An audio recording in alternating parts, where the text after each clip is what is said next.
Bueno, compañeros,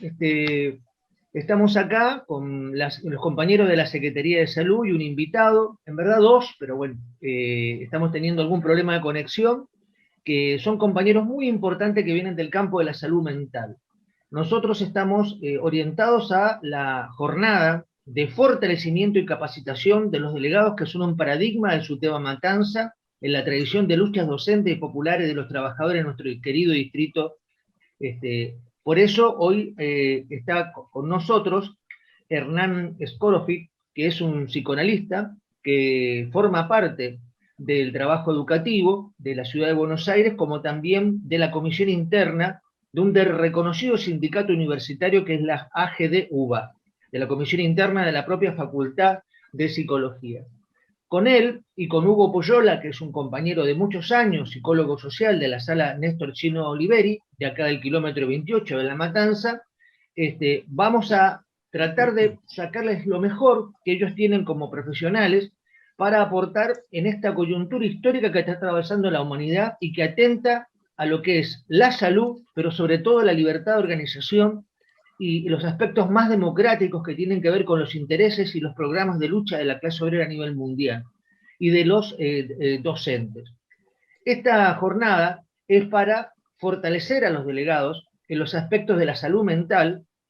y sobre todo aquellos que quieran serlo, porque nuestro sindicato se basa precisamente en los representantes de toda la cadena de escuelas que están por los barrios de La Matanza, Casanova, Ciudad Evita, Virrey del Pino, Catán, La Ferrere. Para nosotros es muy importante en esta histórica lucha por el salario, por la educación pública y por superar la emergencia educativa de los nuevos barrios que conforman La Matanza y la necesidad de escuelas frente al ajuste, el FMI y todo lo que está pasando con la salud o el personal extenuado, que los delegados se sientan fortalecidos.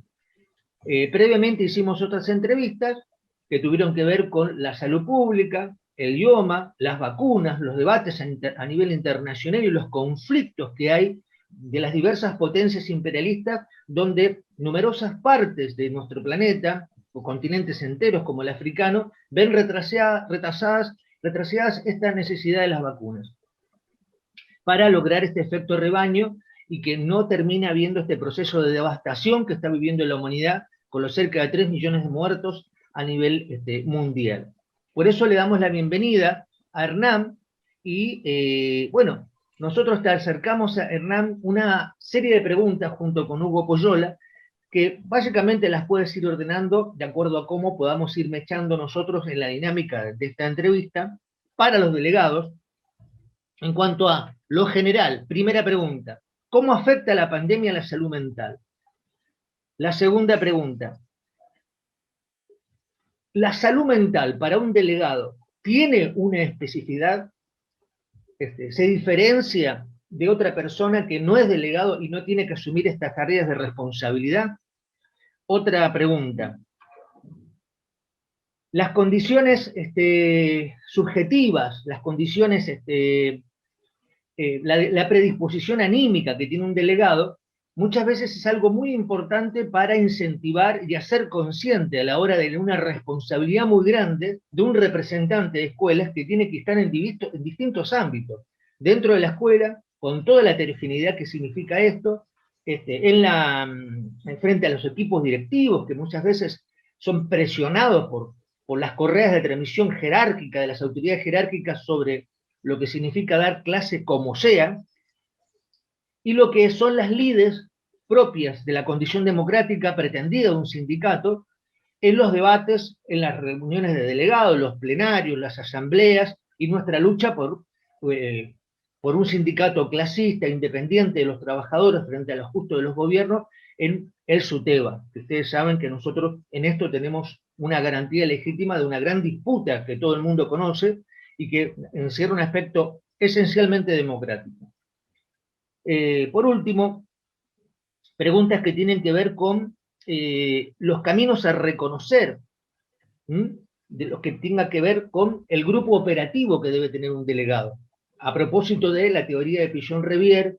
y lo que significa analizar la salud mental de una persona en cuanto a su grupo de referencia y con qué grupo se mueve, para salir de esa visión freudiana, liberal, individualista, de estar solamente en el consultorio y empezar a reconocer el ambiente de salud o no de conflictos que tiene un delegado a su alrededor con los compañeros o los pretendidos compañeros, que es un concepto a construir, se tienen que tener. Bueno, el delegado, como cualquier persona, está sometido a cuestiones que tienen que ver con fobias, los ataques de pánico, las presiones, problemas de recurrencia incluso hasta adictiva, como cualquier ser humano, porque se trata de personas, de seres humanos que tienen unos límites y unas potencialidades, que depende mucho de cómo uno analiza la salud mental de un delegado, se puede llegar a reconocer hasta qué punto este delegado no se funde, como se dice, es decir, deja de militar porque se quiebra, porque no soporta más y porque le significa un enorme costo para la relación familiar, con sus hijos, con su pareja, con los familiares que necesita atender,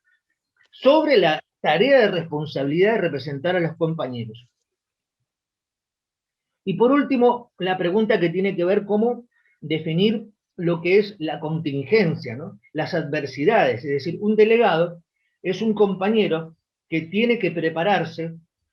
para lo que hace un sindicato, que es combatir, que es luchar, que es pelear por un programa. Entonces, esto es toda una situación para empezar a tratar de reconocer a la hora de hasta qué punto un delegado puede llevar a cabo esto en el marco de una inserción concreta en un país, en una sociedad con un conflicto social y seguramente con una ignorancia muy grande de los aspectos y los alertas que nos da la necesidad de una salud mental para poder vincularnos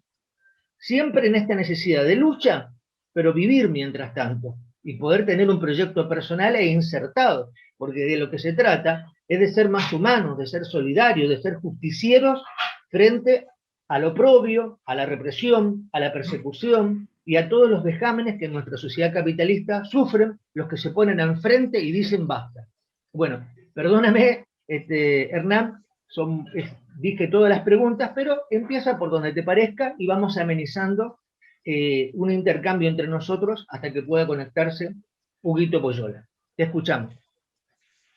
Bueno, buenos días. Hago mi saludo formal, esperando que se pueda conectar Hugo. Y también, verdaderamente es un honor porque, como lo decía Andrés al principio de mi presentación, soy miembro de un sindicato compañero y hermanado en la lucha del movimiento docente nacional con el SUTEBA Matanza. Por lo tanto, esto es además de estar agradecido, es parte de una lucha mancomunada y de conjunto que damos todos los días en defensa de la educación pública y el derecho de los trabajadores, incluyendo la preparación de una jornada de capacitación para delegados, ¿no? Por eso lo tomo también, si se me permite, como una actividad propia, ¿no? Y no como si yo viniera en calidad solo de invitado o de asesor externo, ¿no? A ver, primero que nada, me van a tener que hacer de ayuda de memoria porque fueron unas cuantas preguntas que no tuve la oportunidad de ir anotándolas, pero vamos desarrollando y ustedes me van apuntando si se me escapa algo. Y me parece importante tomar como disparador la primera pregunta de cómo afecta la pandemia en la salud mental. En la salud mental del conjunto de la población mundial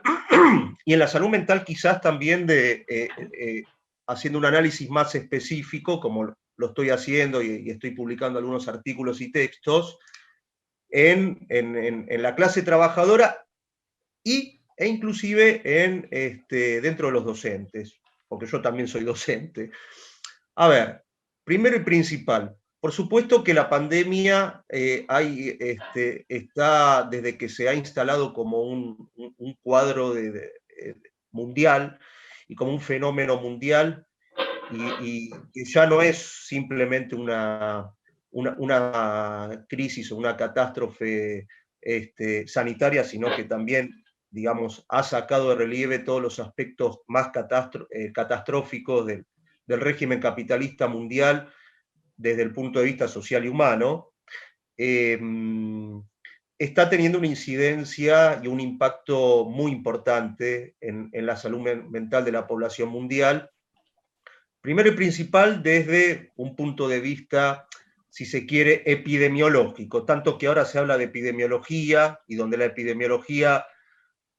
digamos todos, la pandemia nos ha sumergido en un conjunto de clasificaciones y denominaciones que quizás antes de la pandemia desconocíamos o era solamente, digamos, un discurso específico del campo médico, digamos, como el tema de curvas, contagios, camas UTI, cosas que antes quizás desconocíamos y que la propia pandemia introdujo, dirían algunos psicoanalistas, como discurso amo, como el discurso imperante, ¿cierto? Palabras que antes eran de la especificidad del campo de la medicina, hoy todos estamos obligados a más o menos manejarlo para saber dónde estamos parados en un cuadro de incertidumbre, porque lo primero que la pandemia ha venido, digamos, no sé si instalar, sino a profundizar en la subjetividad de la población mundial en la incertidumbre, ¿no? La incertidumbre en relación a que hoy no sabemos cuándo va a terminar esto. Uno puede tener no sé, un cuadro clínico, una enfermedad, y a la hora de que un médico especialista pueda